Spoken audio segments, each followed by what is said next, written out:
Dear students, let's continue our chapter 4 of OC. अब हम देखेंगे अपना new topic that is outsourcing. अभी तक हम लोगों ने डिस्कस किया था कि ऑनलाइन परचेजिंग सेलिंग में सेफ्टी और सिक्योरिटी किस तरीके से रखनी चाहिए। अब हम अपना न्यू टॉपिक डिस्कस करेंगे दैट इज आउटसोर्सिंग। आउटसोर्सिंग का मतलब क्या होता है? आउटसोर्सिंग जैसे इसका नाम है इंडिकेट करता है, आउट मतलब बाहर, हमारे बिजनेस यूनिट से बाहर, सोर्स मतलब कोई ऐसी जगह जहां से हमको सर्विस मिलेगी। तो बिजनेस यूनिट के बाहर की किसी प्लेस से अगर हमको सर्विस मिलती है तो उसको बोला जाता है आउटसोर्सिंग। व्हेन मिसलेनियस वर्क मतलब जो बहुत ज्यादा इंपॉर्टेंट नहीं है लेकिन होना चाहिए काम, वो miscellaneous work, or process is handed over to the other group by business group as per contract for prescribed time, it is called outsourcing. outsourcing किसको बोला जाता है? जब हम हमारा कोई मिसलेनियस काम, हमारा बिजनेस ग्रुप अपना कोई मिसलेनियस काम किसी अदर बिजनेस ग्रुप को प्रोवाइड कर देता है और बोल देता है कि भाई इतने फिक्स टाइम पीरियड के अंदर तुम ये काम पूरा करके हमको दो, उसको बोला जाता है outsourcing. So outsourcing is necessary to concentrate on main activity of a company. Thus companies outsource minor activities. Besides this, some business units make outsourcing of intellectual work even though it is their core activity. So outsourcing can be done within the company or outside the company. Company के अंदर भी outsourcing हो सकता है और company के बाहर भी हो सकता है। बहुत जो बड़ी बड़ी कंपनीज होती हैं उनमें वर्कलोड इतना ज्यादा होता है कि उनके जो रेगुलर एम्प्लॉइज हैं, जो परमानेंट एम्प्लॉइज हैं, वो उस पूरे काम को फिक्स टाइम के अंदर जल्दी से जल्दी पूरा नहीं कर पाते हैं क्योंकि ओवर वर्कलोड होता है। तो ऐसे टाइम पे कंपनी क्या करती है कि जो बहुत ज्यादा इंपॉर्टेंट वर्क है वो अपने परमानेंट एम्प्लॉइज को देती है और जो बाकी का जो हल्का फुल्का दूसरा जो काम होता है वो बाहर के किसी वर्कर को, किसी एम्प्लॉय को दे दी जाती है काम, और उसको बोल दिया जाता है कि भाई तुम 24 घंटे में जब भी फ्री हो अपने घर बैठ के ये काम करो, लेकिन एक दिन में इतना काम पूरा करके हमारे पास सबमिट करते जाओ। तो इसको बोला जाता है आउटसोर्सिंग। या फिर कई बार क्या होता है कि टेम्परेरी बेस पे एम्प्लॉइज को रख लिया जाता है अपनी कंपनी में, उनको परमानेंट एम्प्लॉय के जैसे सैलरी या परमानेंट एम्प्लॉय के जैसे पेंशन, प्रोविडेंट फंड ये सब नहीं दिया जाता है। उनको कुछ टाइम के लिए कि भाई जब तक मेरा एक्स्ट्रा वर्कलोड कंपनी का चलता रहेगा तब तक तुमको कंपनी में काम मिलता रहेगा, उसके बाद तुम दूसरा ढूंढ लेना। तो टेम्परेरी बेसिस पे अगर किसी वर्कर को भी हम रख लेते हैं और उससे भी अगर इस तरीके का हल्का फुल्का दूसरा काम हम लेते रहते हैं, उसको बोला जाता है outsourcing. So concept, requirement and field of BPO. BPO का मतलब होता है business process outsourcing. So BPO means to get the contractual service of external company or group to complete a special work or process of a company. For example, the main purpose of the company that want to outsource the work of call center or data entry is to reduce their expenditure. The main reason of the popularization of outsourcing is that human resources for such work are available at lower rate in some countries. So the countries like India, China, who have larger population get first preference for BPO, business process outsourcing. इसमें क्या होता है कि जैसे America की कोई company है, अब अमेरिका की कंपनी के पास बहुत ओवर वर्कलोड है, बहुत काम है, लेकिन वो अपने एम्प्लॉइज को, इतने ज्यादा एम्प्लॉइज उसके पास अवेलेबल नहीं है, तो वो क्या सोचती है कि ऐसी कंट्री जहां पे बहुत ज्यादा लोग अवेलेबल हो काम करने के लिए और उनको ज्यादा सैलरी भी नहीं देनी पड़े, मिनिमम सैलरी पे भी वो लोग काम करने के लिए रेडी हो जाते हैं, तो ऐसे एम्प्लॉइज को टेम्परेरी बेस पे कुछ टाइम पीरियड के लिए कंपनी अपना काम देती है और काम लेने के बाद बदले में उनको पैसा दिया जाता है। इसको बोलते हैं BPO, business process outsourcing.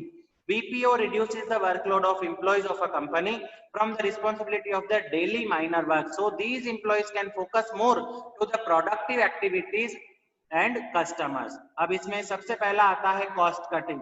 Business unit can reduce expenditure by outsourcing of front office work like billing, purchasing, data entry and marketing survey. इसमें कंपनी कौन से काम देती है?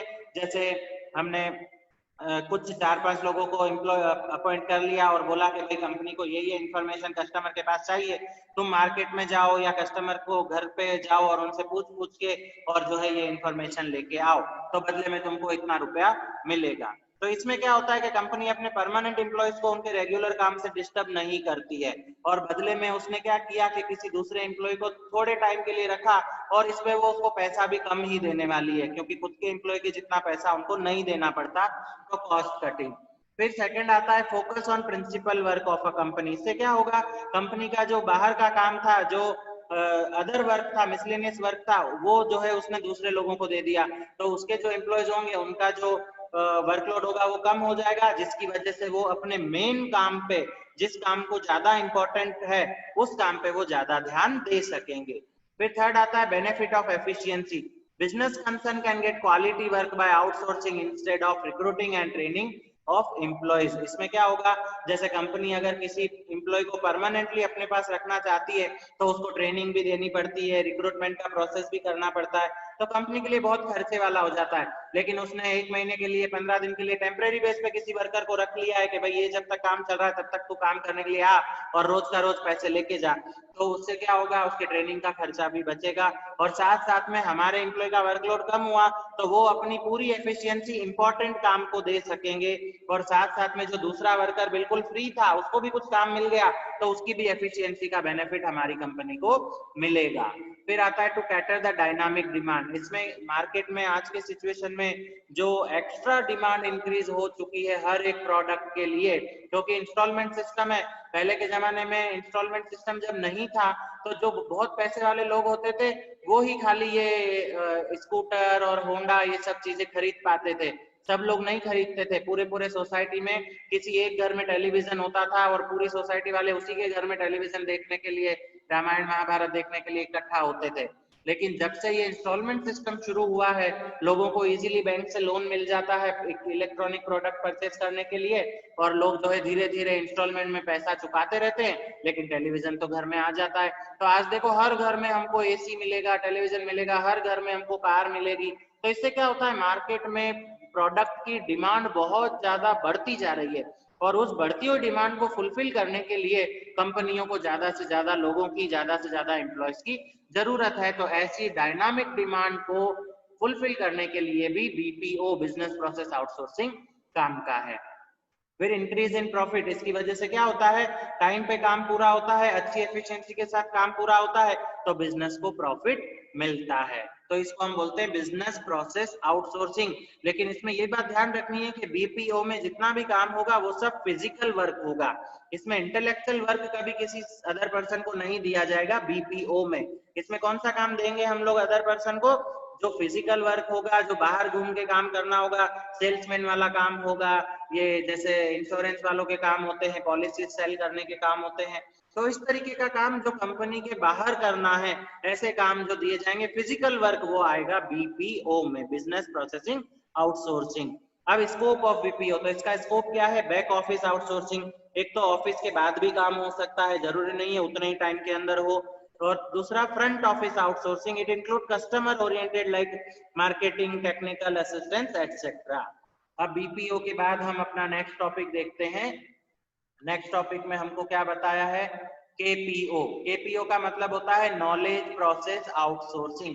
KPO means outsourcing of knowledge based process. इसमें physical work हम नहीं देते हैं अदर पर्सन को, हम इसमें नॉलेज वाला काम अदर पर्सन को देते हैं।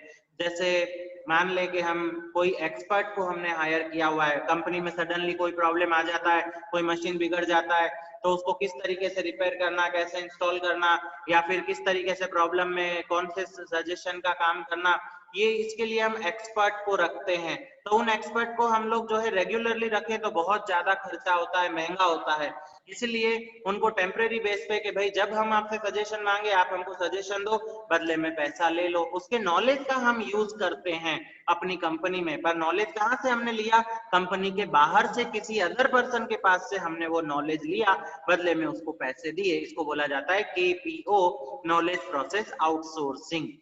So while mostly the process related to knowledge are focused in concept of KPO, KPO include process which expect advanced knowledge and skills that are responsible for the development of the company. Requirement of KPO, सबसे पहला achievement of the best skills. An institute providing services of KPO processes advanced skills on account of investing heavily in human resource and their training. As a result, business unit gets its advantage at minimum cost. क्योंकि हमने उसको permanent base पे नहीं लिया है, हमने जब जब उससे हम एडवाइस मांगेंगे, सजेशन मांगेंगे, तब तक हम उसको पैसा देंगे, तो मिनिमम कॉस्ट है। KPO provide the best result by maximum investment in techniques, human resource and systematic method. So they have achieved advanced expertise with expertise of work. This proficiency of skill gives maximum benefit to the business unit with minimum investment.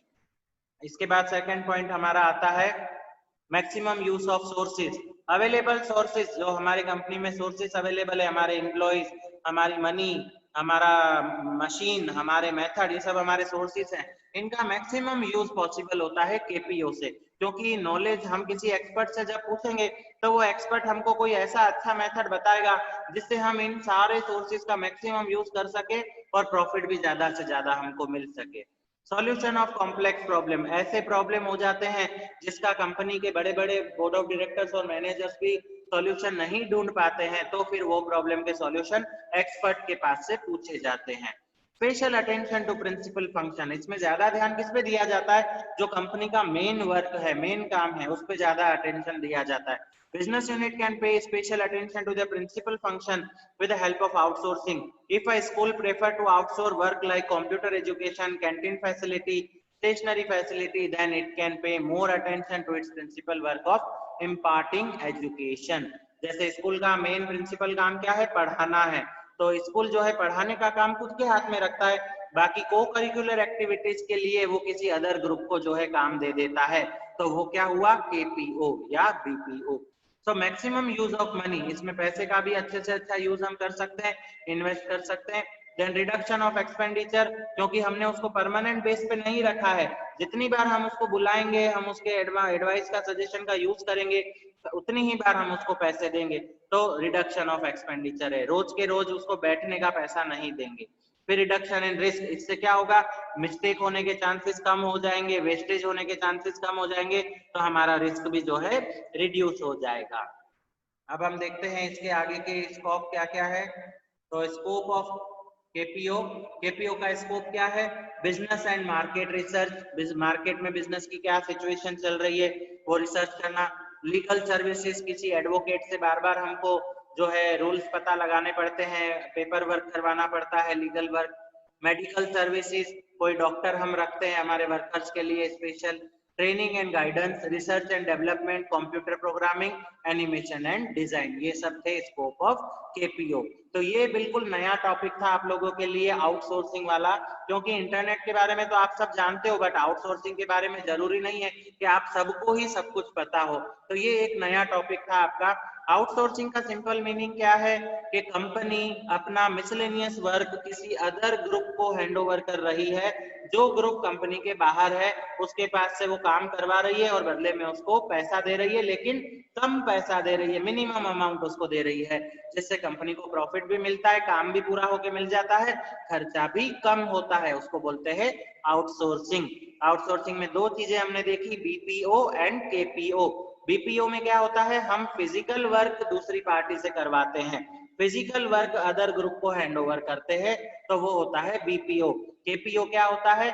Knowledge वाला काम, advice लेना, suggestion लेना, किसी चीज को सीखना, knowledge वाला जो काम है वो हम एक्सपर्ट के पास से लेते हैं, लेकिन वो भी बाहर से लिया जा रहा है, तो उसको बोलते हैं हम केपीओ. तो इस चैप्टर में आपको जो भी डाउट हो आप लोग मुझसे पूछ सकते हो.